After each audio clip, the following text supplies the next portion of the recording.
Hi, welcome back to my channel. Today I want to give you an idea for low carb rice and stew. In a lot of our homes, rice is a staple. It can be used in breakfast dishes, lunch dishes, or dinner dishes. So I just want to share with you this recipe and I hope that you give it a try. But before that, I want to give you some information about rice and the problem with consuming too much rice. So what is in rice? A lot of times when we make our dishes, we are using white rice. So in white rice, there is no hull, no bran, and no germ. So all the outer parts are taken out and it's just the white part, which is pretty much just carbohydrate. And they do enrich it with a little bit of synthetic vitamins like vitamin B's, folate, and then a little bit of iron.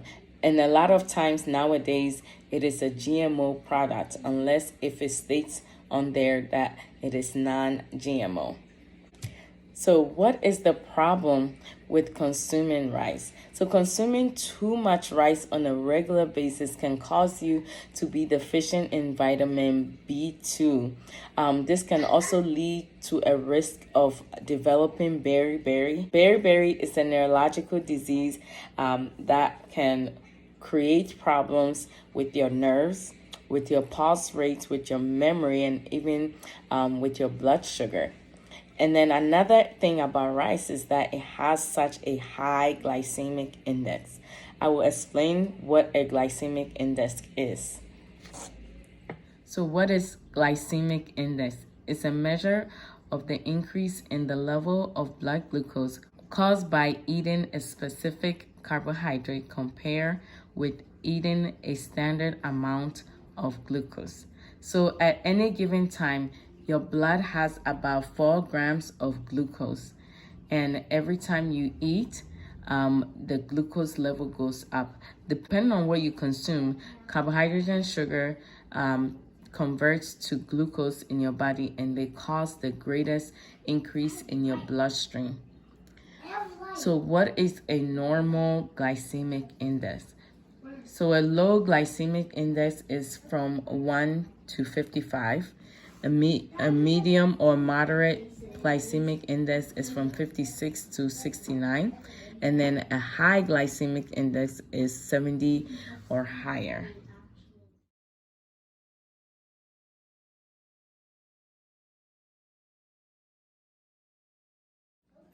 So now that we have learned what a glycemic index is, we can see that rice has a high glycemic index, which is a glycemic index of 77.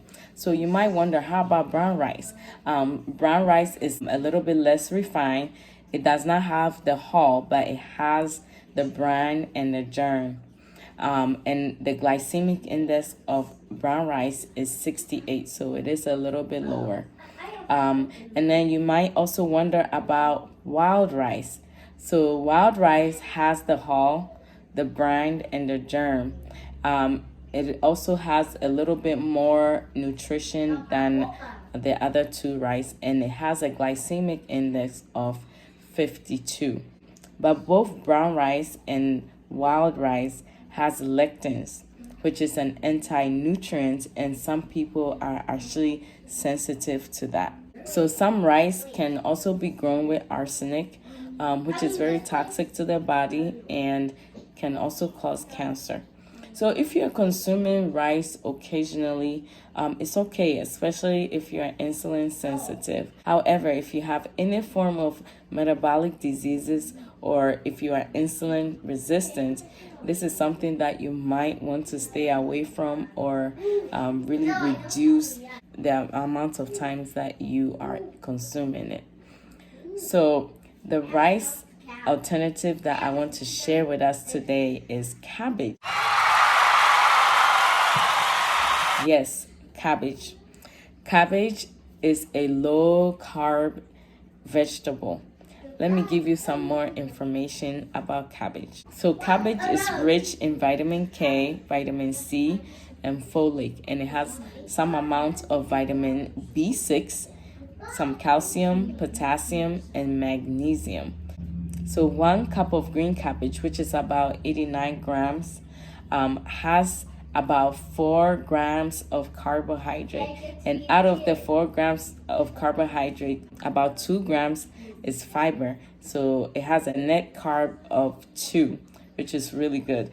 And then when it comes to the glycemic index, it has a glycemic index of 10. So it's a much lower glycemic index than rice.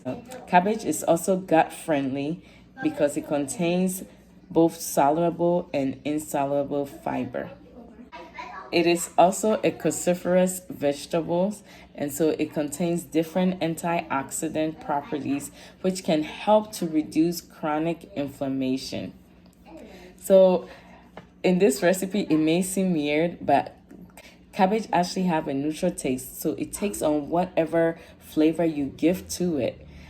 So in this instant, if your stew is good, the dish will be good. So to make the cabbage rice is pretty simple. All you have to do is to chop up your cabbage. You can cut it as small as you want or as big as you want. You can also use the food processor to chop it up, and then all you have to do is just steam it. I steam mine in the microwave between 3 to 5 minutes, depending on how much cabbage I'm making. If you want it softer, all you have to do is just let it go a little bit longer, and then add your stew to it, and that's it. This meal, I served this with steak and also half of an avocado. So the steak, I also made the steak with a little bit of extra virgin olive oil, so it has a good amount of healthy fat in it and a few seasonings in there. And then the avocado also has a healthy fat, and it is high in fiber, and it also has a good source of potassium in it. So the stew that I use for this is vegetable gizzard stew, and I use avocado oil, which is a much healthier oil. I just wanted to give you this idea so that you can see how you can use vegetables to replace rice. If you want a video on how I make this recipe, please let me know in the comments, and then I will make a video when I'm making this dish. Whatever stew that you have, you can easily just replace the rice with this vegetable. I hope this was helpful, and I hope that we give it a try and see how tasty it is. I hope you enjoyed this video. Thank you so much for watching, and once again, please share this video, subscribe to my channel, and leave any comments that you have. If you have tried it before, or if you have tried other vegetables, let me know in the comments, and let us share this video and get healthy together as a community. Thank you so much for watching. Until next time, bye.